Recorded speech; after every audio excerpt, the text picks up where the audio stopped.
आज हमारे साथ आकर्षक व्यक्तित्व के धनी, एक लेखक, एक चिंतक, एक समाज सेवी, राजनीतिज्ञ, एडवोकेट, वरिष्ठ पत्रकार भाई राजेंद्र मोदी उपस्थित हैं। हम इनसे कुछ सवाल पूछने जा रहे हैं। सुना है अभी न्यायिक प्रक्रिया में बहुत परिवर्तन हुआ है। पहले जो आईपीसी थी, अब वो कुछ और नाम से हो गई है। आप जैसे कि जाने माने एडवोकेट और हैं, इसलिए जनता के हित में इस पर आप क्या प्रकाश डालना चाहेंगे? अवश्य प्रकाश डालना चाहेंगे। सबसे पहले तो मैं आपका स्वागत करता हूं, आपका अभिनंदन करता हूं कि आप लाइव न्यूज नाउ चैनल के माध्यम से गुरु सर आप बहुत अच्छा कार्य कर रहे हैं और आपके प्रधान संपादक शत्रुंजय सिंह जी भी बहुत अच्छा कार्य कर रहे हैं और हमें विश्वास है कि बहुत जल्द ही ये चैनल राष्ट्रीय चैनल के रूप में कन्वर्ट होने जा रहा है। अब रही बात आपके क्वेश्चन की, तो पहले जो भारतीय दंड संहिता यानी आईपीसी 1860 थी, वो अब भारतीय न्याय संहिता बीएनएस 2023 हो गई है। सर, क्या इसमें धाराएं भी बदली हैं या धाराएं वही रहेगी? नहीं सर, धाराएं बदल गई है। हत्या संबंधी आईपीसी 302 अब बीएनएस में 103(1) हो गई है और 304 जो थी वो अब बीएनएस में 105 हो गई है। इसी तरह 305, 306, 307, 308 अब बीएनएस में 107, 108, 109 और 110 हो गई है। एडवोकेट साहब, भारतीय न्याय संहिता में कोई नए प्रावधान भी जोड़े गए हैं क्या? हाँ गुरुशर, ऐसा है। अब क्रूरता की परिभाषा बीएनएस की धारा 86 में वर्णित की गई है। तो संगठित अपराध की जन सुनवाई अब बीएनएस की धारा 111 में होगी तथा आतंकवादी कृत्यों की सुनवाई अब बीएनएस की धारा 113 में होगी। वकील साहब, जयपुर में आए दिन चैन छीनने की जो घटनाएं हैं वो बहुत ज्यादा बढ़ती जा रही है। इसके बारे में क्या कहना चाहेंगे? देखिए, इसकी क्या सुनवाई होगी, कौन सी धारा के तहत सुनवाई होगी? चैन स्नैचिंग जो है झपटमारी के तहत आती है और जिसकी सुनवाई अब बीएनएस यानी भारतीय न्याय संहिता की धारा 304 में होगी। साइबर क्राइम और अश्लील सामग्री प्रसारित करने संबंधी कोई कानून है क्या हमारे देश में? इंफॉर्मेशन टेक्नोलॉजी 2000 एक्ट 2000 में साइबर अपराधों से निपटने में महत्वपूर्ण भूमिका निभाता है। इसमें धारा 354D साइबर स्टॉकिंग के लिए, तो धारा 66, 66C और 66D हैकिंग, पहचान की चोरी और कंप्यूटर संसाधनों के माध्यम से धोखाधड़ी से संबंधित है। इसके अलावा धारा 67 और धारा 67A अश्लील सामग्री प्रकाशित करने के लिए खासकर बच्चों से संबंधित है, जो कि पोर्नोग्राफी से संबंधित साइबर अपराध है।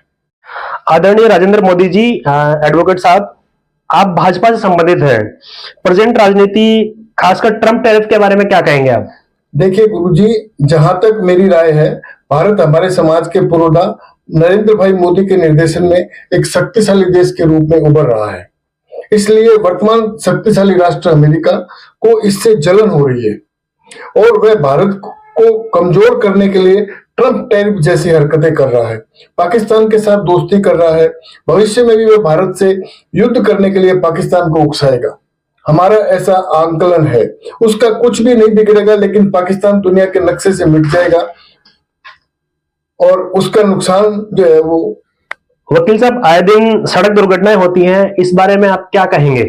देखिए गुरु सर, हर देश में हर साल 5 लाख दुर्घटनाएं होती है और 1,80,000 मौतें होती है। मेरे विचार से यदि सरकारें प्रत्येक हेलमेट लगाने वाले राइडर को 100 रुपए देना शुरू कर दे तो हेलमेट लगाने वालों की संख्या बढ़ जाएगी, जिससे 20% तक दुर्घटनाएं टल जाएंगी। बिल्कुल, बहुत अच्छी बात कही आपने। मेरी राय है। बिल्कुल, बहुत अच्छी बात, और ऐसा होना भी चाहिए। बिल्कुल। आए दिन बादल फटते हैं, भूकंप आते हैं, इनके बारे में आप क्या कहेंगे? आसमानी आफत के बारे में तो मैं यही कहूंगा कि प्रकृति मानव को दंड दे रही है, फिर चाहे वह इस जन्म का हो या पूर्व जन्म का हो। आए दिन हम लोग पहाड़ों के साथ छेड़खानी करते हैं, पहाड़ों को तोड़ के सड़कें बनाते हैं, तो पहाड़ों की प्रकृति जो है वो हमको दंड दे रही है। इसके लिए तो मैं परमात्मा से ही प्रार्थना की जा सकती है, वही हमें बचा सकता है। तो परमात्मा क्या है आपकी नजर में? कौन परमात्मा है? क्या ईश्वर है, क्या परमात्मा है? देखिए गुरु सर जी, मैंने हमारे प्रधान संपादक शत्रुंजय सिंह जी को पहले भी बताया था कि जीवन में कई बार हम बड़ी बड़ी परेशानियों से ऐसे निकल जाते हैं मानो कोई है जो हमारा सहयोग कर रहा है, जो हमारा साथ दे रहा है। उसी अदृश्य शक्ति को परमात्मा कहते हैं। Right sir, 100%। एडवोकेट साहब, आप तो आए दिन रक्तदानों में हिस्सा लेते रहते हैं। क्या रक्तदान जरूरी है, और इसी तरह रक्तदान और श्रमदान के बारे में आपकी क्या राय है? देखिए गुरु सर, रक्तदान करने से शरीर में नया रक्त क्रिएट होता है, जिससे हमारे शरीर में स्फूर्ति बढ़ती है। बाकी कोई रक्तदान न कर सके तो कोई जरूरी नहीं है। सबसे अच्छा व्यवहार रखिए और मीठे बोल बोलते रहिए, क्योंकि आपके चंद मीठे बोलों से यदि किसी का रक्त बढ़ता है तो ये भी रक्तदान है। और इसके अलावा जो आपने पूछा श्रमदान के अलावा, इसी तरह आपके द्वारा किसी की पीठ थपथपाने से उसकी थकावट दूर होती है, तो ये भी श्रमदान है। और आप कुछ खाते समय उतना ही प्लेट में लें जितना कि व्यर्थ ना जाए, तो ये भी अन्नदान है। सर, आप खत्री मोदी अरोड़ा समाज के राष्ट्रीय अध्यक्ष हैं, अपनी संस्था के बारे में भी कुछ बताएं आप। जरूर। हमारी संस्था माता Hinglaj and Varundev charitable trust registered में देश के संपूर्ण खत्री मोदी अरोड़ा समाज को संगठित करने का 20 साल से बीड़ा उठाया हुआ है। हमारी मान्यता है कि विभिन्न समुदायों में परस्पर रिश्ते करवाकर शादियों के माध्यम से ही समाज को संगठित किया जा सकता है, न कि नेतागिरी से। हमने अब तक लगभग 14,000 ऐसे रिश्ते संपन्न करवाए हैं जिनके बीच पहले रिश्ते नहीं होते थे। हमारी मान्यता है कि इस तरह का एक रिश्ता कराने पर 800 लोग, दोनों तरफ के 800 लोग फेविकोल के जोड़ की तरह हमेशा के लिए जुड़ जाते हैं। इस प्रकार अभी तक 20 करोड़ के समाज में लगभग 1 करोड़ 12 लाख लोगों को हमने संगठित कर दिया है। हमारी एक और मान्यता है कि अगर रोकनी है समाज की बर्बादी तो बंद करो खर्चीली शादी। और खर्चीली शादियां बंद तभी हो सकती है जब हम शादियों के मुहूर्त दिन में निकलवाएं, और जहां तक संभव हो शादियां सामूहिक विवाह सम्मेलनों में करें, क्योंकि सामूहिक विवाह सम्मेलन एक अच्छी परंपरा है, स्वस्थ परंपरा है, और इसके तहत समाज में एकता और संगठन की भावना बढ़ती है। एक बार फिर मैं आपके चैनल को बधाई देता हूं, जो सर्व समाज को साथ लेकर चल रहा है तथा निकट भविष्य में एक राष्ट्रीय चैनल के रूप में स्थापित होने वाला है।